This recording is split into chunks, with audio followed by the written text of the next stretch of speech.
পৃথিবীতে কোনো মানুষ যদি একটা জিনিস হারিয়ে ফেলে, এই হারানো জিনিসের বিনিময়ে আল্লাহ রাব্বুল আলামিন কমপক্ষে তাকে ডবল করে দেবে দুনিয়া আখিরাত মিলিয়ে। কোরআনের আয়াত এবং হাদিসের বর্ণনা অনুযায়ী পৃথিবীতে কেউ যদি একটা কষ্ট সহ্য করে, দুঃখ পায়, আর এই কষ্টটা যদি 3টা কারণে পেয়ে থাকে, কমপক্ষে 10 থেকে 70 গুণ পর্যন্ত দুনিয়া আখিরাতে তাকে শান্তির ব্যবস্থা আল্লাহ করবে। ফাইন্না মাআল উসরি ইসরা, ইন্না মাআল উসরি ইসরা। এই আয়াতের তাফসিরে দেখবেন ফি জিলালিল কোরআন সাজ্জাদ কুতুব রাহমাতুল্লাহ আলাইহি টিকার ভেতরে তিনি দিয়েছেন, কোন মানুষ যদি দুনিয়ার ময়দানে একটা কষ্ট সহ্য করে, তাহলে এই কষ্টের জন্য আল্লাহ যে সুখ, শান্তি, স্বস্তি, নিরাপত্তা, কল্যাণের কথা জানিয়েছে সেইটা অগণিত। এজন্য ইসরার আগে আলিফ লাম, উসরুনের আগে আলিফ লাম আছে, এটা মারেফা, এটা নির্দিষ্ট। এর আগে মা আছে, মা মানে সঙ্গে, সাথে। আল্লাহ এর আগে ইন্না দিয়ে গ্যারান্টি দিয়েছেন অবশ্যই কষ্টের সাথে, কষ্টের পরে, কষ্টের সঙ্গে সুখ আছে। কয়টা?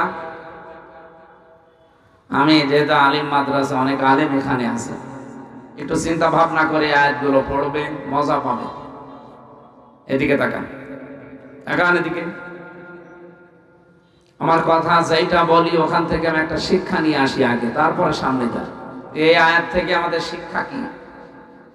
একটা কষ্ট যদি কেউ দুনিয়াতে সহ্য করে, একটা কষ্টের বিনিময়ে কমপক্ষে, যেহেতু ইসরার আগে আলিফ লাম নেই, এটা অনির্দিষ্ট, এটা না কেরা, তার মানে সুখ একটা দুইটা না, কত দেবে এটা আমরা জানি না। আল্লাহ একটা নির্ধারিত নিয়ম দিয়েছেন যে সর্বনিম্ন 10, মান জাআ বিল হাসানাতি ফালাহু আশরু আমসালিহা। একটা নেকির কাজের পরে কমপক্ষে আল্লাহ ওই 10 গুণ পর্যন্ত সওয়াব দেয়, আর সর্বঊর্ধ্বে 70 গুণ। এরপরে কত আছে এটা আমাদের ধারণার বাইরে, বেগাইর হিসাব বলা আছে কোরআন। এখানে যেহেতু একটা কষ্ট কেউ সহ্য করলে তার সাথে সাথে আল্লাহ সুখ, শান্তি দেবে। কয়টা? কমপক্ষে নিম্নে 10, উপরে 70-এর উপরে আরো আছে, আমরা 70 ধরলাম। এদিকে তাকিয়ে বলেন সর্বনিম্ন কত? এর উপরে অন্তত 70 ধরি, তার উপরে যত আছে আমাদের হিসাবের যেহেতু বাইরে, ওইটা বাদ দিলাম। একটা কষ্ট যারা আমরা সহ্য করি, এর সাথে সাথে আল্লাহ সুখ, শান্তি আমাদেরকে দেবেন 70টা। এটার ভেতরে কি আছে এখন আমরা বের করতে চাই। সুখ যদি আপনি দুনিয়ায় পেয়ে থাকেন, কষ্ট যদি আপনি পেয়ে থাকেন, এই কষ্টটা, এই সুখটা হওয়া লাগবে 3টা কারণে। কয়টা? আমি কথা বোঝাতে পারছি কিনা বলেন। মানে কষ্ট পেলেই হবে না, কষ্ট পাওয়া লাগবে দুনিয়ায় কয়টা কারণে? আরো জোরে বলে। 1 নম্বরে আপনার যদি আল্লাহর জন্য কষ্ট হয়, রাসূলুল্লাহর জন্য কষ্ট হয়, মানবতার জন্য কষ্ট হয়। কয়টা কারণ পেলাম? এই 3 কারণের বাইরে যদি কেউ কষ্ট পায়, তার কষ্টের সাথে আল্লাহ সুখ, শান্তি রেখেছেন, এ কথা কোরআনে নেই। এই মাদ্রাসার যারা সম্মানিত আলেম ওলামা যারা আছেন তাদেরকে বলছি একটু ভালো করে খেয়াল করেন। সাধারণ মানুষ হয়তো এভাবে না বুঝলেও আপনারা বুঝবেন। আপনি বলেন একটা কষ্টের পেছনে কারণ কয়টা? আরো জোরে। আপনি 3 কারণের বাইরে যদি দুনিয়ায় কষ্ট পান, আপনার জন্য কোনো শান্তি, স্বস্তি, নিরাপত্তা, সুখ, কল্যাণ আল্লাহ রাখেন না। বহু মানুষকে আমরা দেখি এই 3 কারণের বাইরেও তারা কষ্ট সহ্য করে। এই যে প্রেম যারা করে, ছেঁকা খায়, কষ্ট পায় না? যারা করিয়েছে, ছেঁকা খেয়েছে, একটু হাত তোলেন তো দেখি আল্লাহর ওলিরা। এই এলাকায় তো এসব নেই, আলহামদুলিল্লাহ। আপনাদের এলাকায় মাদ্রাসা আছে তো এই জন্য এসব নেই। চালাক, এদিকে জন্য বলছে চালাক মাল, ঠিকই। যাই হোক, এই কষ্টের পরে সুখ পাবেন না। পরকীয়া প্রেমে যারা আছে, এরা যদি একটু মানে কিছু হয়, কষ্ট পায় না। এই কষ্টের সাথে কি সুখ আছে? না। এটা হাসি না, আপনি নাম ধরেই বলছি, আমার দাদির বয়সী তো, এই জন্য। উনি যখন চলে গেল কষ্ট পায়নি? কি কষ্ট পেয়েছে আপনি দেখেছেন, কি কান্না কাঁদছিল। আমার তো মনে হয় স্বামী মরে গেল ও এত কাঁদে না। কি কন্দন গো, মনে হতো তো সব মরে গেছে একদিন। আমি এর আগেও কন্দন দেখেছি, কিন্তু চোখে পানি দেখিনি। এই দিন সত্যি চোখে পানি বেরিয়েছে। তার মানে এই দিন কষ্ট, কথা বললেন না কেন? এই যে কষ্ট পেলে, কষ্টকে আল্লাহর জন্য, রাসূলুল্লাহর জন্য, মানবতার জন্য, কিসের জন্য? মানবতা ধ্বংস করার জন্য। তাহলে কোরআন বলছে যারা কষ্ট পাবে, কারণ কয়টা? এখন আমরা যারা এই যে ৫৪ বছর স্বাধীন হয়েছে বাংলাদেশ, বিশেষ করে ১৫.৫ বছরে কষ্ট পেয়েছি। আমি নাম ধরেই বলছি ভাই, আমি নিজে যেহেতু ভিকটিম, আমি কষ্ট পেয়েছি। নাকি মনে করছেন আমার কোনো কষ্টই হয়নি? আরে ভাই, আমি যোগাযোগ বিচ্ছিন্ন ছিলাম ৩ বছর ফাঁসির কন্ডেম সেলের ভেতরে। জেলখানার ভেতরে আরেকটা জেল আছে, তার নাম বলা হয় সেল। সেলের ভেতরে আরেকটা জায়গা আছে, তার নাম ফাঁসির কন্ডেম সেল, যেখানে মার্ডার মামলার আসামি থাকে। আমাকে মার্ডার করে গিয়েছিল।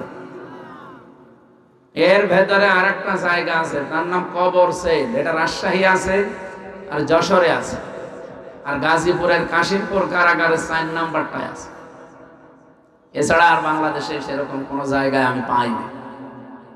আমার যেহেতু বিভিন্ন জায়গায় নিয়ে যেত কষ্ট দেওয়ার জন্য। জেলখানায় দিলে ৩ বছর না, ৩০ বছরও আমি এত কষ্ট পেতাম না। ২৪ ঘন্টা একটা রুমের ভেতরে। রুম কিসের? এদিকে ৩.৫ হাত, এদিকে ২.৫ হাত, একটা কবরের মতো। এর সামনে আবার টয়লেট দেওয়া, ওর ভেতরে খাওয়া, ওর ভেতরে গোসল, ওর ভেতরে ঘুমানো, ওর ভেতরে পড়াশোনা। তারপরেও যদি একটু ১০-১৫ দিন পরে বাড়িতে একটু কথা বলতে দিত যে কেউ বেঁচে আছে না মরে গেছে, না। ৩ বছর দেখা সাক্ষাৎও নেই, কথা তো নেই। অথচ সারা জেলখানার লোক যারা ফাঁসির ১০ জন ফাঁসির আসামি, মানে ১০টা মার্ডার করেছে, সেও আমার সামনে অন্তত ৭ দিন পরে পরে একবার কথা বলে, ১৫ মিনিট ২০ মিনিট করে বাড়ি। এই যে কষ্টটা আপনি দিলেন, আমার কি কিছুই হয়? মানে নিজেকে একটু দাঁড় করান তো। আমার এই বয়সে, আমার তখন ৩০ বছর ছিল, এখন তো ৩৩। এই বয়সে এই কষ্টটা আমি যদি অপরাধ করে পেতাম, আমার কোনো কষ্ট লাগতো না। আমি যদি 10টা মার্ডার করে যেতাম, আমাকে কষ্ট দিতেন, আমি মেনে নিতাম। তার মানে যে আমরা যে মামলা দিলে, ও মামলা তো শয়তানও বিশ্বাস করে। আমার মামলা দিয়েছে যে আমি আনসারুল্লাহ বাংলা টিমের প্রধান সারা বাংলাদেশে। অথচ কি ও ছাতা আমি জীবনে নামই শুনি। আনসারুল্লাহ বাংলা টিম যে কি, এটা জীবনে আমি নামও শুনিনি। ওর আগে ওই জেলে যে শুনলাম যে আনসারুল্লাহ বাংলা টিম নামে একটা টিম আছে, ওদেরকে জঙ্গি বানিয়ে বিভিন্ন দেশের মোড়লদেরকে ইন্ডিয়ার প্রেসক্রিপশন অনুযায়ী এই দেশে যারা দায়িত্বে ছিল তারা দেখাতো যে এই দেশে জঙ্গি আছে। অথচ এই যে ডিএমপি কমিশনার এখন আমাদের ঝিনাইদহ বাড়ি, শেখ সাজ্জাদ হোসেন, উনি ৩ দিন আগে জানিয়েছে যে বাংলাদেশে জঙ্গি বলে কিছু নেই, এগুলো সব নাটক ছিল। কারণ একজন মহিলা নাটক লিখতো, আর কাউন্টার টেররিজমের ডিবিতে যারা কাজ করে তারা এগুলো সব মন্তস্থ করত। যেহেতু যিনি নাটক লিখবে তিনি পালিয়েছে, যে নাটক লিখবে কি? আর যারা মন্তস্থ করবে তারাও তো পালিয়েছে। যারে তারে নিয়ে যে জঙ্গি বানিয়ে দেয় না, শুধুমাত্র যারা ইসলামপন্থী, যারা আলেম ওলামা, এদেরকে হয়তো নিয়ে যে ১ মাস ২ মাস ১ বছর ২ বছর গুম করে রাখে। ওই মিনি আয়না ঘর আছে, বিগ আয়না ঘর আছে, এখানে নিয়ে যে রাখে মাটির নিচে। ১-১.৫ মাস ২ মাস ২ বছর ৫ বছর পরে বের করবে। এত বড় বড় নখ হয়ে যায়।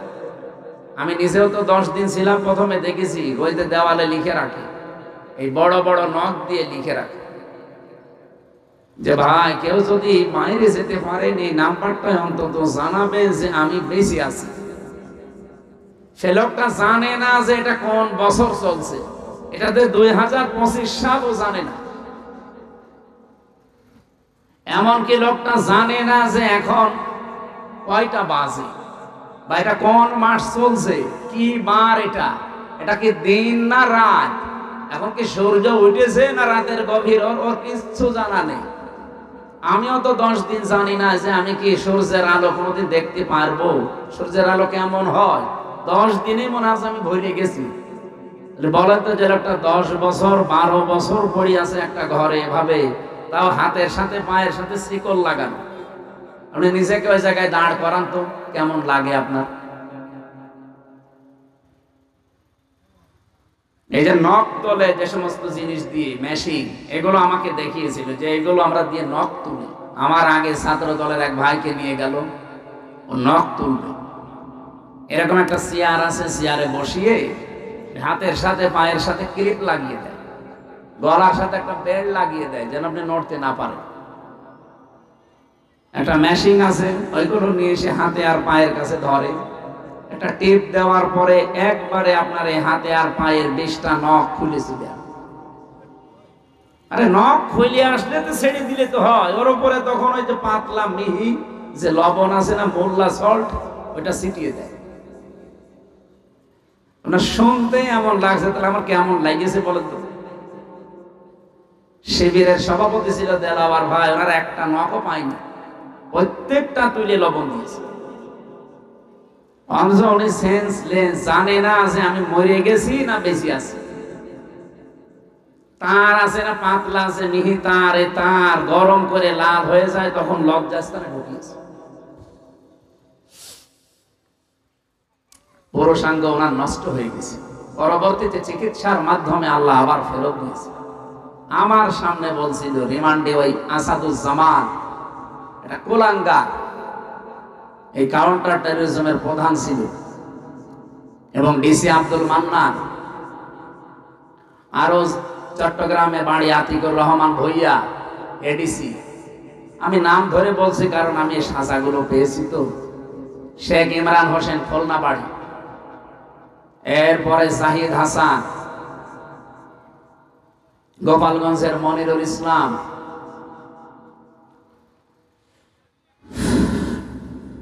ওই সময় ডিসি ছিল নজরুল ইসলাম মোল্লা, ডিবির এডিসি ছিল মশিউর রহমান। নামগুলো শুনলে একটু শান্তি লাগছে না? যে কত সুন্দর সুন্দর মুসলমানের নাম, অথচ মানুষগুলো আল্লাহ একজন আছে, আমার যে মরা লাগবে এটা বিশ্বাস করে। আল্লাহর ভুল ধরতো আমার সামনে, কোরআনের আয়াতের বিভিন্ন বাংলা পাটিশন বলতো যে আল্লাহর এটা ঠিক হয় না, আল্লাহরে যে মানে না, আমারেও ছাড়বে। এই 10 দিনে যে আমি কত গালি খেয়েছি আমার মা বাবা তুলে, আমি জানি আর আল্লাহ জানি।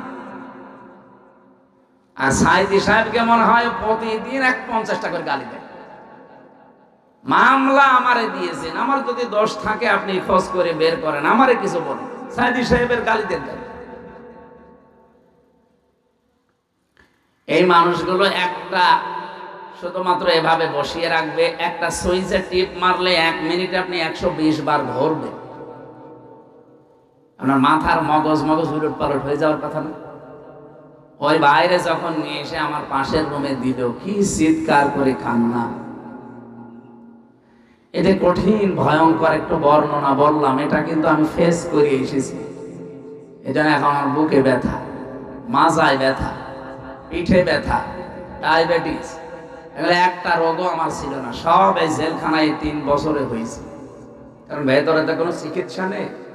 একজন ডাক্তার আছে 10,000 মানুষের জন্য একটা ডাক্তার, মহিলা ডাক্তার, তাও সব রোগের কথা তার কাছে বলাও যায় না। আর যে রোগের কথাই বলি ছাতা একই ওষুধ দেয়।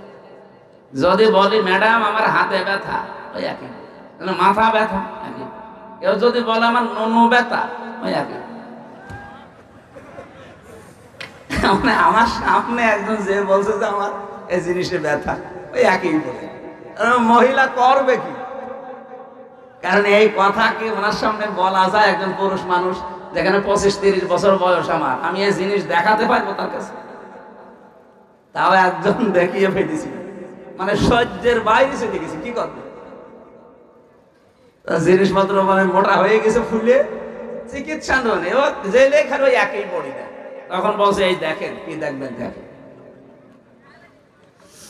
এই কঠিন পরিস্থিতি তৈরি করলো যারা, কষ্ট বলেন তো সত্যি করে বলেন, একটু কি হালকা আমি পাইনি? এই 3টা বছর আমার কাছে মনে হয় 30 বছর যা বেঁচে ছিলাম তার চাইতেও বেশি কষ্ট পেয়েছি।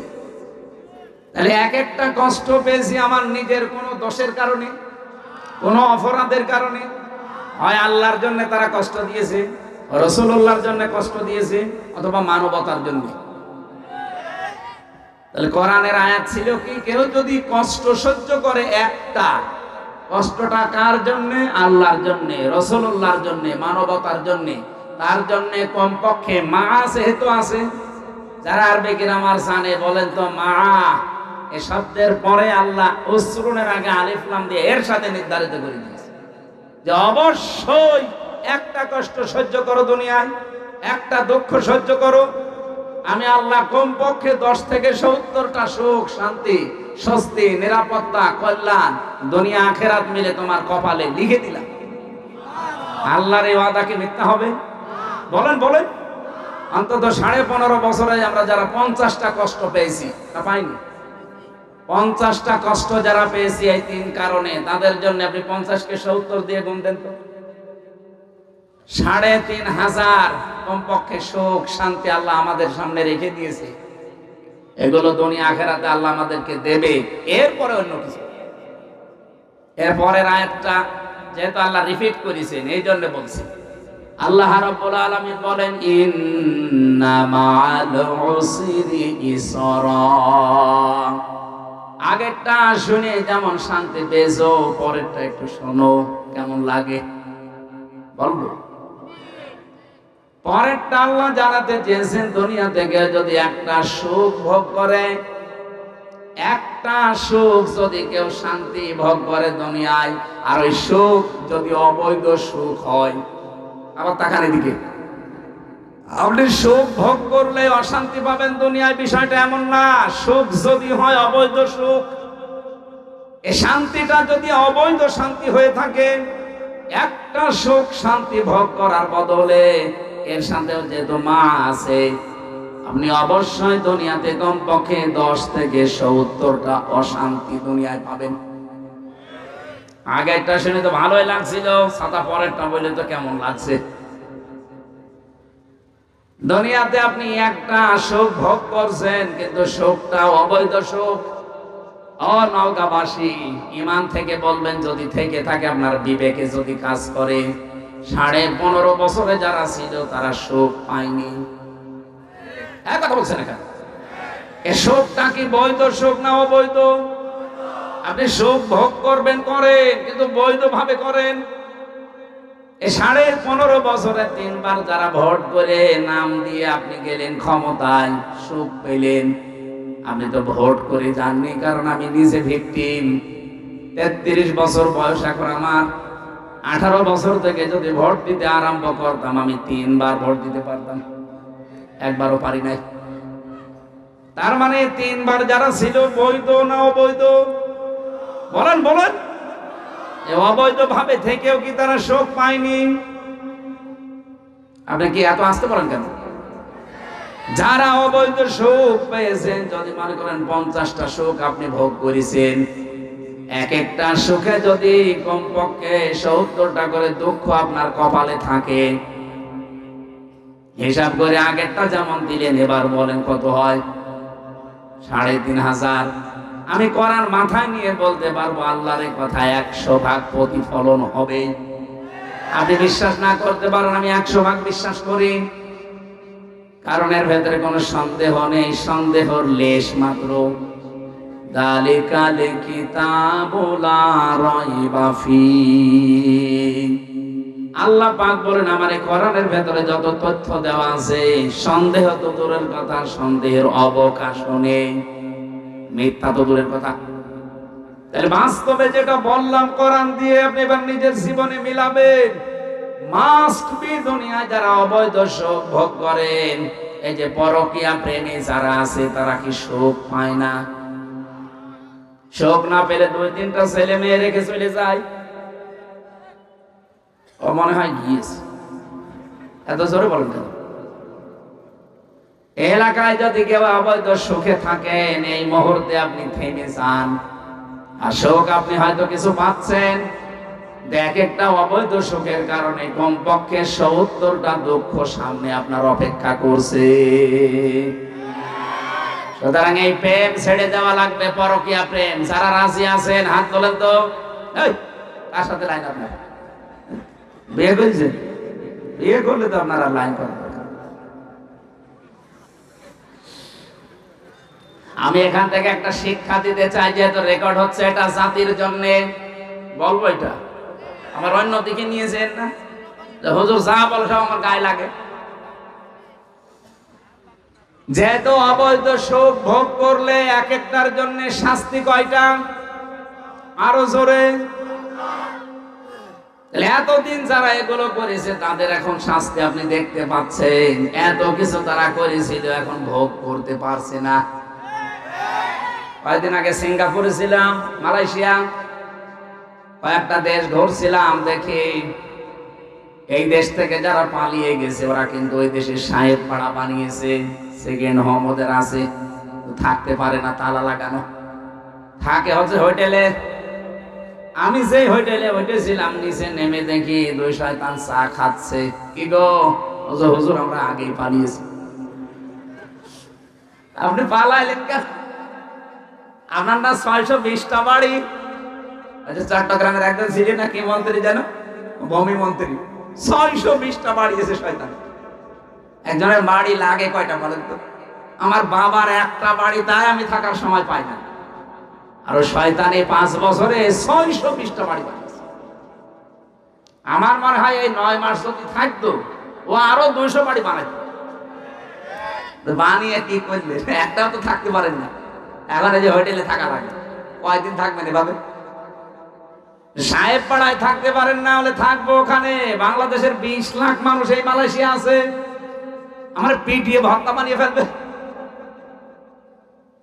অবৈধ সুখ যারা ভোগ করেছেন, আল্লাহর কসম, এক একটা অবৈধ সুখের জন্য ৭০টা করে অশান্তি পাবেন দুনিয়া আখিরাত মিলে। এর বাস্তব প্রমাণ আমার কুষ্টিয়ার হানিফ আলী নূর বাড়ি। ওই আগস্টের ৫ তারিখে বিকাল বেলা তো একটা নাজিল হয়েছিল আযাব। আবার এই ফেব্রুয়ারির ৫ তারিখে আযাবুল বুলডোজার নাজিল হয়েছে, পুরাটা মিশিয়ে। অথচ কি দাপট ছিল দেখেছেন? আগস্টের ৫ তারিখের আগ পর্যন্ত দাপট কি গো? ক্ষমতা ভোগ করেছে, কিন্তু ওটা কি বৈধ না অবৈধ? আমরা চাই আপনাদের, আমি হিতাকাঙ্ক্ষী, কে কোন দল করেন এখন আমার সব চিন্তাবাদ, কারণ আমি কোরআনের আলেম। কোরআন যেহেতু সবার, আমিও এখন এক কথা বলেন না কেন? কেউ নিজের দিকে টেনে কথা বলবেন না, আমি সবার জন্য বলছি। যেহেতু অবৈধ সুখ ভোগ করলে কি হয় আমরা এখন হাড়ে হাড়ে টের পাচ্ছি, দেখতেও পাচ্ছি। আগামীতে যারা চেয়ারে বসবেন, এই চেয়ারে কেউ যেন বসে অবৈধ সুখ ভোগ করতে না পারে।